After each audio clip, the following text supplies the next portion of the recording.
दोस्तों, इस कहानी की शुरुआट में हम एक घर को देखते हैं जहां ढेर सारे लोग ड्रग्स बेचने का धंधा कर रहे थे। तभी एक नकाबपोश आदमी बंदूक लेकर अंदर आया और अंदर मौजूद सारे पैसों को लूटकर यहां से भागने लगा। लेकिन घर से निकलते ही पुलिस ने उसे चारों तरफ से घेर लिया और उसे गिरफ्तार करके जेल में डाल दिया। अब जांच के दौरान ये पता चला कि इस आदमी का नाम सैवेज है, जो कि स्पेशल फोर्सेज का एक फौजी हुआ करता था। उसने अपने देश की खातिर इराक और अफगानिस्तान में कई लड़ाइयाँ लड़ी और इसके लिए सरकार ने उसे ढेर सारे मेडल्स भी दिए। अब जब पुलिस कमिश्नर को इन बातों का पता चला तो उसने सैवेज को अपने ऑफिस बुलाया और उससे ऐसा करने की वजह पूछी। इस पर सैवेज ने जवाब दिया कि जब तक देश को हमारी जरूरत होती है तब तक हमारा पूरा ख्याल रखा जाता है, पर जैसे ही हम रिटायर होते हैं सरकार हमें मरने के लिए छोड़ देती है। दरअसल सैवेज की एक बेटी भी है जो कि लंग कैंसर से पीड़ित है और सैवेज के पास इतने पैसे नहीं है कि वो उसकी दवाइयाँ खरीद सके। अब ये सुनकर कमिश्नर के दिमाग में एक ख्याल आया और उसने सैवेज को एक मिशन पर भेजने का फैसला किया। दरअसल उसे खबर मिली थी कि लूकस नाम का एक आदमी जो शहर में मौजूद एक जेल का वार्डन है, वो जेल के अंदर कई गैरकानूनी कामों को अंजाम देता है।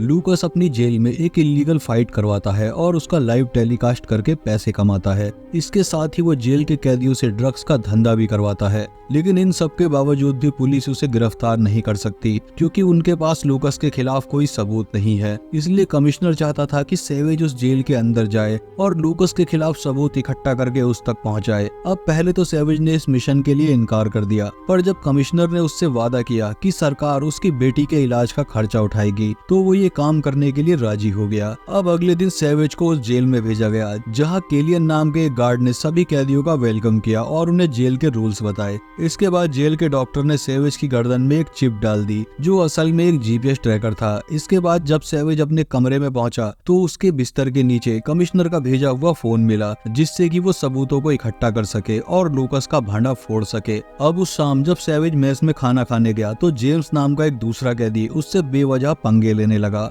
लेकिन सैवेज ने इस पर कोई रिएक्शन नहीं दिया और जेम्स को इग्नोर करके वो वहां से चला गया। इसके बाद वो जेल के बैकयार्ड में पहुंचा जहां उसकी मुलाकात टोनी नाम के एक दूसरे कैदी से हुई। यहाँ टोनी ने सैवेज को अपनी गैंग में शामिल होने का ऑफर दिया, पर सैवेज ने इसके लिए साफ साफ इनकार कर दिया और चुपचाप वहाँ से चला गया। अब उस रात जेम्स और उसके साथियों ने सैवेज पर हमला कर दिया और उसके पूरे सेल में खलबली मचा दी। तभी बोन्स नाम का एक दूसरा कैदी सैवेज की सेल में पहुंचा और इन दोनों से लड़ने में उसकी मदद की, पर तभी यहाँ पर गार्ड्स भी आ पहुंचे और इन सभी को पकड़कर एक अंधेरे कमरे में बंद कर दिया गया। इसके बाद वार्डन ने जेम्स को अपने ऑफिस में बुलाया और इस मारपीट के बदले उसकी अच्छे से खातिरदारी करी। अब थोड़ी देर बाद सैवेज भी वार्डन के ऑफिस में पहुंचा, लेकिन वार्डन ने उसे मारने पीटने के बजाय उसे जेल में होने वाली फाइटिंग कंपटीशन के बारे में बताया। दरअसल वार्डन ये जानता था कि सैवेज स्पेशल फोर्सेज का एक फौजी है और उसकी फाइटिंग स्किल काफी अच्छी है, इसलिए वो चाहता था कि सैवेज भी जेल के फाइटिंग कंपटीशन में पार्टिसिपेट करे। उसने सैवेज को ऑफर दिया कि अगर वो इन फाइट में पार्टिसिपेट करेगा और जेल के सबसे बेहतरीन फाइटर को हरा देगा तो बदले में उसे यहाँ से रिहा कर दिया जाएगा। अब सैवेज को भी ये ऑफर पसंद आया क्योंकि उसे वार्डन के खिलाफ सबूत इकट्ठा करने का इससे अच्छा मौका नहीं मिलेगा, इसलिए उसने इस ऑफर को एक्सेप्ट कर लिया। जिसके बाद वार्डन ने उसे एक फाइटिंग सूट दिया और एक लेडी ऑफिसर सैवेज को लेकर उसके नए कमरे तक आई। इस कमरे में बोन्स पहले से ही मौजूद था और बहुत जल्द इन दोनों में काफी अच्छी दोस्ती हो गई।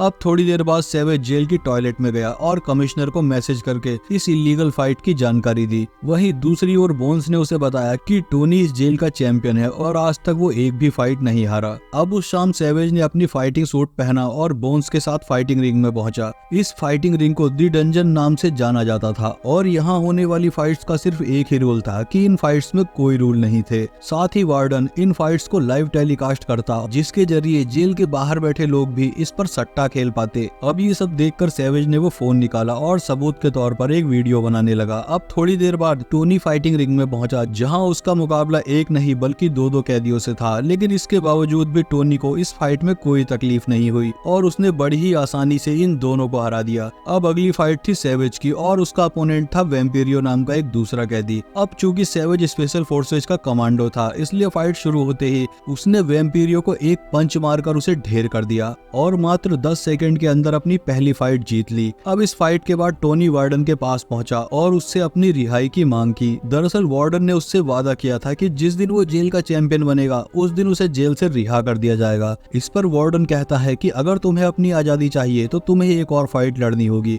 और ये फाइट तुम्हारी आखिरी फाइट होगी, और अगर तुमने इसे जीत लिया तो तुम हमेशा के लिए आजाद हो जाओगे। अब टोनी के पास कोई और चारा नहीं था, इसलिए उसने वार्डन की बात मान ली, लेकिन जाते जाते उसने वार्डन को धमकी दी कि अगर वो अपने वादे से मुकर गया तो वो अपनी गैंग से कहकर पूरे जेल में हंगामा कर देगा। अब अगले दिन एक वकील सैवेज से मिलने पहुंची जिसका नाम जेनेट था। ये एक सरकारी वकील थी जो सैवेज का केस लड़कर उसे यहाँ से आजाद करवाना चाहती थी। अब चूंकि सैवेज जेल के अंदर एक मिशन पर था, इसलिए उसने जेनेट की मदद लेने से इनकार कर दिया, लेकिन इसके बावजूद भी जेनेट ने उसे अपना कार्ड दे दिया ताकि अगर सैवेज का मन बदल जाए तो वो उसे कांटेक्ट कर सके। इसके बाद वो सीधा जिम में पहुंचा और बोन्स के साथ मिलकर अपनी अगली फाइट की तैयारी करने लगा, क्योंकि उसका अगला अपोनेंट एक बहुत ही खतरनाक और फुर्तीला फाइटर था। अब ऐसे ही दिन गुजरते गए और बहुत जल्द फाइट का दिन आ गया। यहाँ वार्डन ने सैवेज की फाइट अनाउंस की और उसके अपोनेंट को रिंग में भेज दिया। अब राउंड शुरू होते ही सैवेज का अपोनेंट उसकी तरफ भागा, लेकिन सैवेज ने सिर्फ एक पंच मारकर इस कैदी को ढेर कर दिया। अब ये नजारा देखकर जेल के बाकी कैदियों के तो होश ही उड़ गए और ये सभी सैवेज का नाम लेकर नारे लगाने लगे। हालांकि सैवेज ने इस जीत पर कोई रिएक्शन नहीं दिया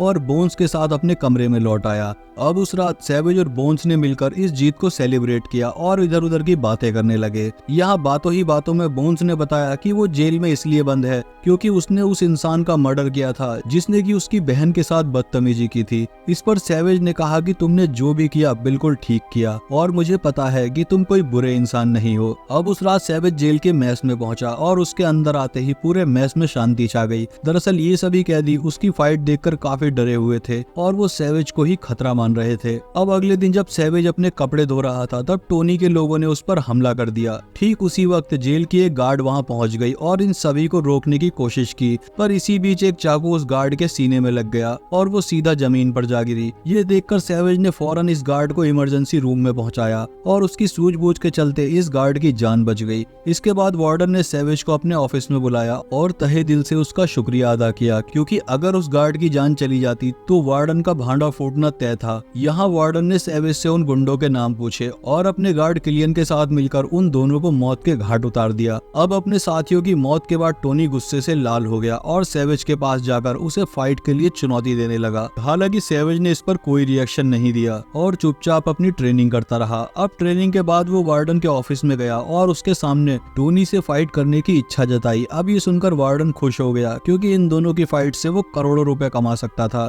इसलिए उसने सैवेज के ऑफर को एक्सेप्ट कर लिया और इन दोनों की फाइट बुक कर दी। इसके बाद सैवेज जेल की टॉयलेट में गया और कमिश्नर को मैसेज करके ये जानकारी दी कि बहुत जल्द उसका मुकाबला जेल के सबसे बेहतरीन फाइटर से होगा। अब ऐसे ही दिन गुजरते गए और एक हफ्ते बाद मुकाबले का दिन आ गया। यहाँ वार्डन ने चिल्ला चिल्ला कर इस फाइट को अनाउंस किया और उसकी लाइव स्ट्रीमिंग भी शुरू कर दी ताकि जेल के बाहर बैठे लोग भी इस फाइट पर सट्टा खेल सके। अब बहुत ही जल्दी ये फाइट शुरू हो गई। पहले मिनट से ही ये दोनों एक दूसरे पर कहर बरसाने लगे। अब इस फाइट के पहले राउंड में तो कांटे की टक्कर हुई, लेकिन फाइट के दूसरे राउंड में सैवेज टोनी पर भारी पड़ने लगा। उसने अपने एक्सपीरियंस के दम पर टोनी की खूब धुनाई की और उसे मार मार कर जमीन पर लिटा दिया। अब टोनी को हराकर सैवेज जेल का नया हीरो बन चुका था और सभी कैदी उसके नाम के नारे लगा रहे थे। अब इस फाइट के बाद सैवेज अपने कमरे में गया और सबूत के तौर पर कमिश्नर को कुछ वीडियोस भेज दी, लेकिन इस बार उसे सामने से कोई रिप्लाई नहीं मिला। अब उस शाम सैवेज मेस में खाना खाने गया तो जेल के बाकी कैदियों ने उसका स्वागत किया और अपने खाने का एक हिस्सा उसे दे दिया। इसके बाद वार्डन ने सैवेज को अपने ऑफिस में बुलाया और उसे अपने साथ काम करने का ऑफर दिया। दरअसल वार्डन ये चाहता था कि सैवेज कैदियों को कंट्रोल करे और उनकी फाइट्स करवाकर ढेर सारे पैसे बनाए। हालांकि सैवेज ने यह ऑफर ठुकरा दिया क्योंकि वो इन सभी कैदियों को अपना भाई मानता था। इसके बाद वार्डन उसे अपने खुफिया अड्डे पर लेकर गया जहां पर वो कैदियों से ड्रग्स का धंधा करवा रहा था। उसने सैवेज को भी इस बिजनेस में शामिल होने का ऑफर दिया, जिस पर सैवेज ने कहा कि उसे फैसला करने के लिए थोड़ा वक्त चाहिए, लेकिन जाते जाते उसने थोड़ी सी ड्रग्स अपनी जेब में भर ली ताकि वो इसे कमिश्नर तक पहुंचाकर वार्डन का भांडा फोड़ सके।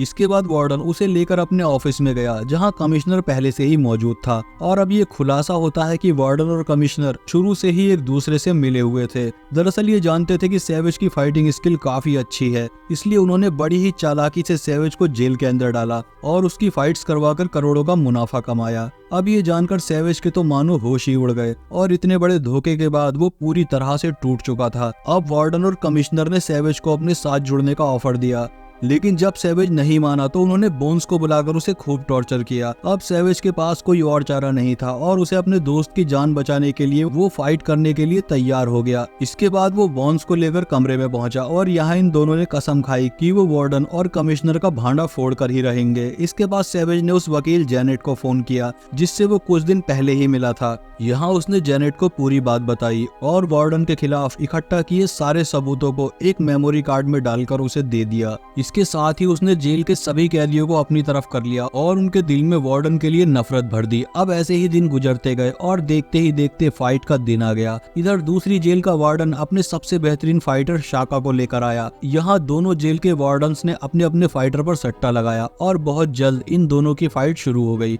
अब इस फाइट के दौरान शाका सैवेज पर भारी पड़ने लगा और पहले राउंड में उसने सैवेज की खूब धुनाई की, लेकिन जैसे ही दूसरे राउंड की शुरुआत हुई सैवेज ने उन चुराए हुए ड्रग्स को शाका की आंखों में झोंक दिया और इस मौके का फायदा उठाकर उसने शाका को इतना धोया कि वो बेचारा जमीन पर जा गिरा। यहाँ सैवेज ने जेल के सभी कैदियों को सिग्नल दे दिया और सिग्नल के मिलते ही उन्होंने पूरे जेल में खलबली मचा दी। यहाँ गार्ड्स ने उन्हें रोकने की काफी कोशिश की, लेकिन कैदियों की संख्या इतनी ज्यादा थी कि गार्ड भी उनका कुछ नहीं बिगाड़ पा रहे थे। इसी बीच आर्मी की एक बटालियन जेल के अंदर घुस आई क्योंकि जेनेट ने ये सारे सबूत सरकार के हवाले कर दिए थे और अब वार्डन और कमिश्नर का भांडा फूट चुका था। अब ये सब देखकर वार्डन ने भागने की कोशिश की, लेकिन लास्ट मोमेंट पर सैवेज उसके सामने आ गया। यहाँ वार्डन ने उस पर गोलियों की बारिश कर दी, लेकिन सैवेज के बुलेट प्रूफ सूट ने उसकी जान बचा ली। तभी यहाँ पर बोन्स भी आ गया और वार्डन को मार मार कर उसका बुरा हाल कर दिया। इसके बाद आर्मी के सोल्जर्स ने वार्डन को अरेस्ट कर लिया और जेल के सभी कैदियों को गन पॉइंट पर ले लिया। इस पर जेनेट ने बताया कि उन सबूतों को उस तक पहुंचाने वाला कोई और नहीं बल्कि खुद सैवेज है। अब सैवेज की इस बहादुरी के चलते सरकार ने उस पर लगे सारे चार्जेस को रद्द कर दिया और उसकी बेटी के इलाज का भी खर्चा उठाया। अब बहुत जल्द सैवेज जेल से आजाद हो गया और जब उसकी बेटी का ट्रीटमेंट खत्म हुआ तो वो उसे हॉस्पिटल लेने पहुंचा। वहीं दूसरी ओर वार्डन और कमिश्नर को जेल में डाल दिया गया और उनके गुनाहों की खातिर उन्हें उम्र कैद की सजा सुनाई गई। और इसी के साथ ये शानदार मूवी यहीं पर खत्म हो गई।